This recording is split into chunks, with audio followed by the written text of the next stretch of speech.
Welcome to Healing from A to Z with Masterful You and KB. Hi, I'm Chris Burke, and today we're going to be talking about divorce.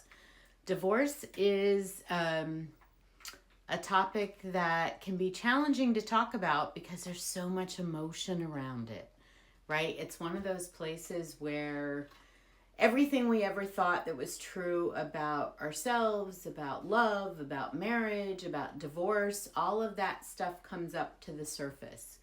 And we're trying to navigate some pretty tough logistics at the same time, separating of households, of one household into two. And possibly with children and, bank accounts and all of that kind of stuff. We're trying to navigate some really challenging things at the same time that we're in an emotional roller coaster. That can be really challenging. So the first thing that I recommend if you're going through a divorce or if you're contemplating divorce is to really get yourself into a place where you're clear about what it is that divorce means to you. Whether you're going to do it or not do it, what does divorce mean to you? Because if it means that you have failed in some way, that the partner you chose is somehow flawed and irreparably flawed, if you have any of these sorts of ideas in your head which are like really hard and fast and judgmental, you will struggle more with the divorce process because you'll be trying to right a wrong instead of trying to do what is actually in the best interest of you, your ex-spouse, and your or soon to be ex-spouse and your children. This happens a lot. People start fighting. They take the fighting that was happening in their marriage or the silence and the game playing, the emotional manipulation that was happening in their marriage, and they bring it into their divorce, and it becomes all-out warfare. And it's damaging to everybody. I know I asked somebody once on a date, like, what happened in your divorce? Just to be clear, I'm divorced twice. So I asked somebody, what happened in your marriage? And this person immediately said, oh, my wife this, my wife that. It was all about the wife.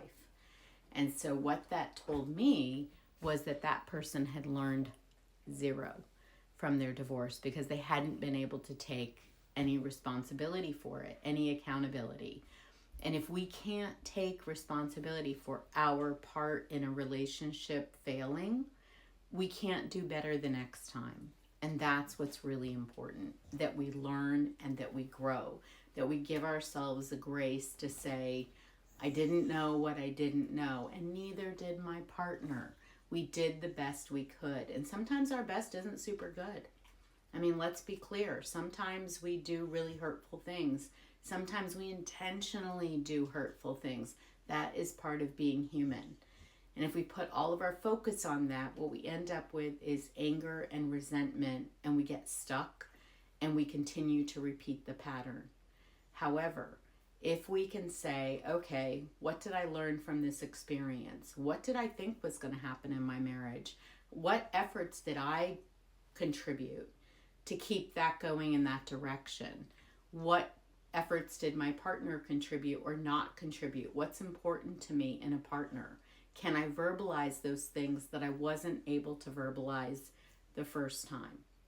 Really use this as a learning experience, as an opportunity to get to know yourself, what it is that you need and what it is that you cannot have. Because if you can take that perspective and you can use this as an opportunity to grow, you will be able to heal from this experience. You'll be able to navigate it with kindness and respect for yourself and for the person who you once stood up and said, I'll spend the rest of my life with you for. Yeah. It's important. It's important to set the example. It's important to know yourself as somebody who has integrity. In times of emotional distress, it's really important that we grab onto that integrity and we let that be our anchor and our compass. I know because I didn't do that myself the first 2 times. And then actually when I started contemplating, or when a spouse and I were contemplating whether or not divorce was the way we wanted to go, and I started really thinking about, what does marriage mean to me? What does the commitment mean to me? What is the investment I'm making or not making? What do I need from this? And can I communicate that? Can I speak honestly about what it is that I want and need in a relationship? And can I do my part to hold that up? Right? I had to ask myself some tough questions. But that allowed us to move forward. The best divorce is the one you avoid. And when I say that, there's no judgment in it. If divorce is the way you end up, I was not to be married to my first 2 husbands. If divorce is where you end up, divorce is where you end up. Use that opportunity to learn and grow and make changes in yourself so that the next time you can have a positive experience. Or if you decide you're never going to marry again, whatever the situation is, at least heal the wounds from the loss of connection, from the failed dream. That's the pain of divorce, isn't it? It's all of the logistics, it's all of the emotions, it's all of the woulda, shoulda, couldas, it's all of the blaming and feeling guilty, all of that, right? All of that comes in a great big giant package. And it's not very comfortable to navigate. But it also comes with an opportunity to really look at the fact that what we're sad about is the loss of what could have been, of what we thought would be, of the dream, right? We had a dream about what married life was going to be like. That's why we entered into marriage, because we had a dream about what that was going to be like, and then that dream died. And it maybe died little by little by little over time, and we tried to ignore it, or we got angry about it, or we did all of the coping mechanisms that we've learned to do in our societies. But none of that made the dream come back. It was the dream that we wanted. And what I'm inviting you to do now is to get clear about what your dream is, and then get on a path to creating that. Your dream didn't die. You just found out what didn't work. What approach to marriage didn't work. What approach to connection didn't work. Am I blaming you? No, absolutely not. What I'm saying is, if you acknowledge the fact that you're human, and that in every relationship there are 2 people at least, right? In every relationship there are at least 2 people. If there is a loss of connection and that doesn't get brought up, if that doesn't get resolved because you don't know how, and it ends up getting to a point where the connection is so lost that nobody feels like there's an opportunity to save it, or both people don't feel like there's an opportunity to save it, or that it's worth saving, right? When we get to that point, it's really painful. But it's also a look at truth. Of like, in the relationship, we didn't know how to do that. And if we'd like to do that, if you would like to have a relationship that fulfills your dreams, then you need to learn how it is to create and maintain connection. How to know what's true for you and how to communicate that in a way that somebody can hear it. Not as an accusation, not as an endless list of wants and needs, but as a way of you expressing what's in your heart and listening when your partner expresses what's in theirs. Okay, so let's find out where we are right now on this divorce journey. Hey, if you're still with me, I applaud you. Well done. We're going to do an exercise right now that's going to establish us on this journey to learning and growing and healing. Because ultimately, the loss of connection has left wounds. It's traumatic. Divorce is one of life's traumatic experiences. Trauma creates stuck energy in the body.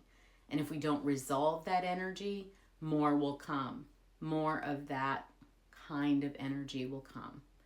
So we really need to heal that unless we want to keep repeating this pattern over and over again. How do I know?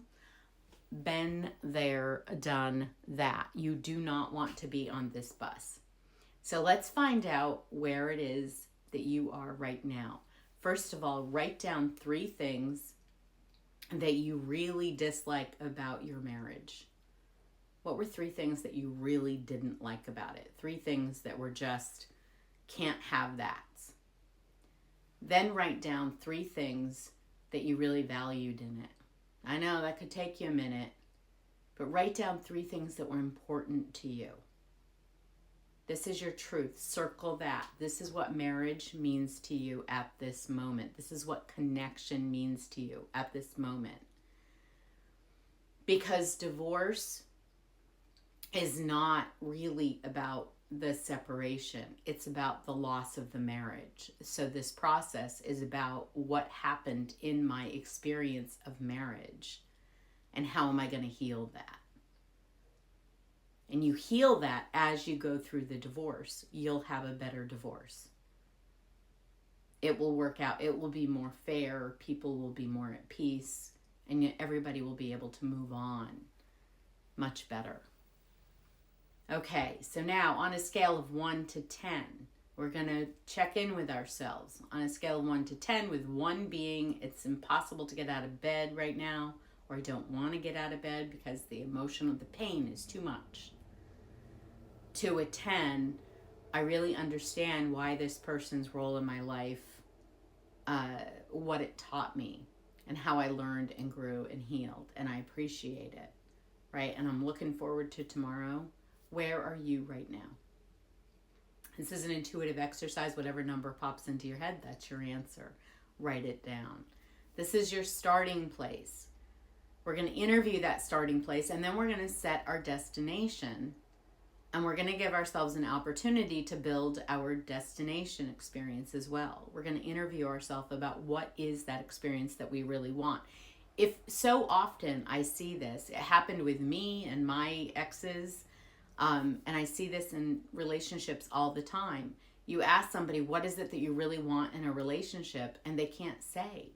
And if you don't know what it is that you really want, what experience you really not want, you don't know how to contribute your piece, and you don't know how to communicate that with your partner. There's a lack of connection because there's a lack of self-knowledge, self-awareness. People will go to marriage counseling and they're saying, I just want the truth. But if we don't know our own truth, how can it be present in the room? Right? It's not because people are being bad. It's because we're not connected with our own truth. We're not self-aware. It's not something that is taught or role modeled in our society a whole lot. So let's interview that starting experience. You're going to write down what you think. I think when I'm at this experience in terms of my marriage and / divorce, I think what? What are the thoughts that you're thinking? I feel. Write down what you feel. Write down what you're saying and doing to yourself and to others, including your spouse or soon-to-be ex-spouse. What are you saying and doing? What is your action? One thing I will say at this point is that our actions tell the truth of our energy. If we're angry, our actions show it. Right? If we're hurt, our actions show it. So there's truth in there. Write down what's happening. Then sense your body. Scan your body. Just, drop down into your body mentally. Scan your body and notice. Like, just travel along mentally. Down your arms to your fingers, just each part. Notice if there's tension anywhere. Notice if you're clenching your jaw. That's a common one, right? Is there a feeling in the pit of your stomach? What are you noticing? Just write it down. Don't dig into it. Just notice it. Notice yourself. And then finally, what do you know? When you're at this experience, what do you know is true? When you're at this number, what do you know is true about your situation? Great. Well done. Now, that's the hard part. Now we're going to set the destination, and this is the fun part. This is where we get some energy that kind of revives us, brings the dream back to life. The dream isn't dead. We just need to give it a little shape, and then we need to approach it in a way that it has a chance to come to life. And it absolutely will. So on that scale of 1 to 10, where are you heading? Where do you want to be? I usually recommend that people choose like a 7 or an 8, something that feels achievable. And also, not going for that 10 yet, because as you go along in your healing journey, 10 is going to get further and further away, because you'll say, oh my gosh, I had no idea it could be this good, right? The possibilities just become bigger and bigger. So choose that number, and then we're going to interview ourselves again and say, what will I be thinking when I'm at this number? What will my thoughts be when I'm at this number? What will I be feeling emotionally? What will I be saying and doing to myself and to others? The internal dialogue is so important. And it's great to have internal dialogue that is different from the external dialogue. There's absolutely nothing wrong with that. We don't have to expose everything that we're thinking or doing to other people, right? We don't have to expose all of that. But we need to be clear with ourselves what it is and if it's benefiting us. And benefiting connection in this case. And then what will you be sensing in your body? How is your body going to feel? Is it going to be lighter? Is it going to be heavier and tighter? Right? You going to be clenching your jaw harder, or are you going to be relaxed? Pay attention to what those sensations are going to be. Be clear. And then finally, what are you going to know when you're at that level? What are you going to know is true for you about this situation? Great. Now you've got the experience you're in. You've got the experience where you're going. Your conscious mind has done its work. It's set the direction. It's asked the questions.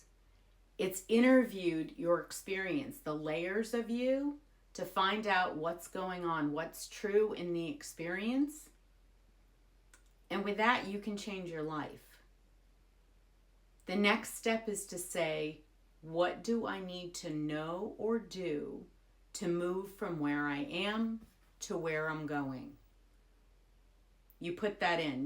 We have courses at Masterful You. Own Your Experience will help you to change your life. We've got the toe dipper version. We've got lots of free resources that will help you to do that journey on a do-it-yourself level as well.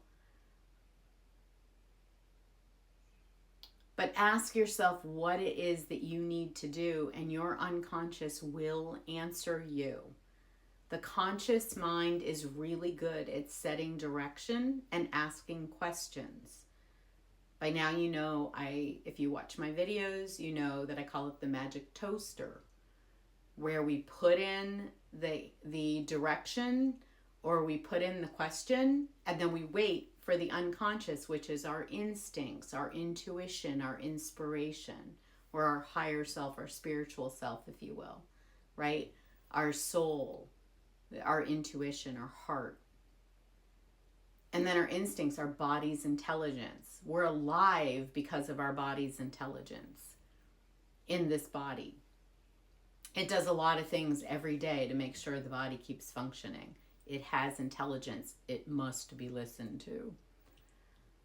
Right? So we're going to ask what it is we need to say and do. And some of the things that are going to come up are going to be things that are getting in the way. Maybe we have a trauma like I did from my parents' divorce. My parents divorced when I was young. I perceived that as abandonment. I thought nobody could ever love me, and I took that into a marriage. I didn't know how to be connected. I knew how to be abandoned and how to be afraid of being abandoned. And in a way, I abandoned myself in that relationship. Right? So we're going to be asking ourselves what we need to know.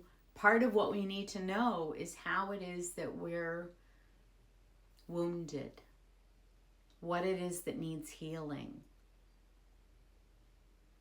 When those answers come up, when that direction comes up, when those new people come into your life and give you a new perspective, offer that up.